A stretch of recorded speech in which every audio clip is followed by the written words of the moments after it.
Hi, I'm Dana, and today I'm going to show you how to make wax sachets. This is a great project because it is 1, really pretty, and 2, super easy to make.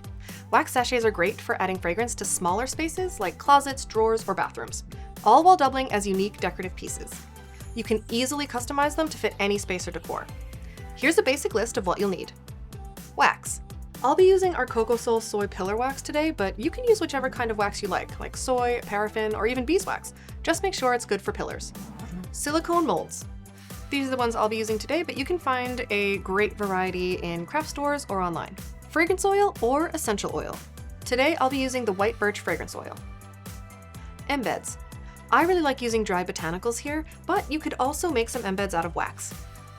These are the tools I'll be using. A pouring pitcher and double boiler, a scale, a stirring utensil, scissors, thermometer, glass beaker, or something to weigh out your fragrance in, rubbing alcohol, paper towels. Okay, let's get to it. I'm going to start with my silicone mold.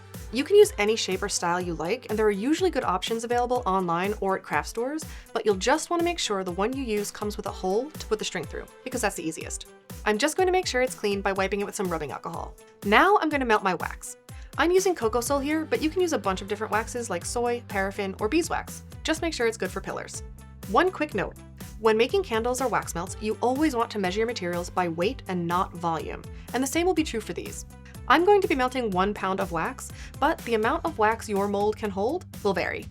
I'm melting my wax in a double boiler, but for an even easier option, you could use the microwavable bag. While the wax is melting, I'm going to choose which embeds I'll be using. I love the way dried botanicals look in wax sachets, and you can use a variety of dried flowers, fruits, woods, and spices. You can also use wax embeds to create a unique design. Once I have a pretty good idea of how I want them to look, I'm going to weigh out my fragrance. I'll be using a 10% fragrance load today, so I'll be using 1.6 ounces of fragrance oil. To figure out how much fragrance you might need, you can use this equation. I'll be using white birch fragrance oil here, because I wanted something strong and woodsy, but you can use a different fragrance oil or an essential oil. Okay, now this is an important bit. I'm going to add the fragrance to the melted wax when it reaches 185 degrees Fahrenheit. This allows the wax and fragrance to bind together well. Next, I'm going to pour the wax into the mold. Pillar and melt wax tends to cool very quickly, so I recommend pouring one at a time. And this is also why it can be helpful to have planned out your design ahead of time. When placing your embeds, you'll want to make sure that you don't push them too far into the wax. I'm going to lightly place them into the molds, and you can use tweezers to help with this if needed.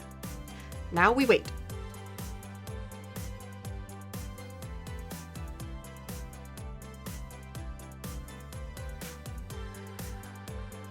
Then you can just thread a ribbon or string through the hole and tie it. And that's it! Wax sachets can be used to scent small rooms, closets, or drawers. They also make great wedding or party favors, and even Christmas ornaments. Well, I hope you enjoyed this project. If you did, be sure to like and subscribe to see more. I'll see you next time.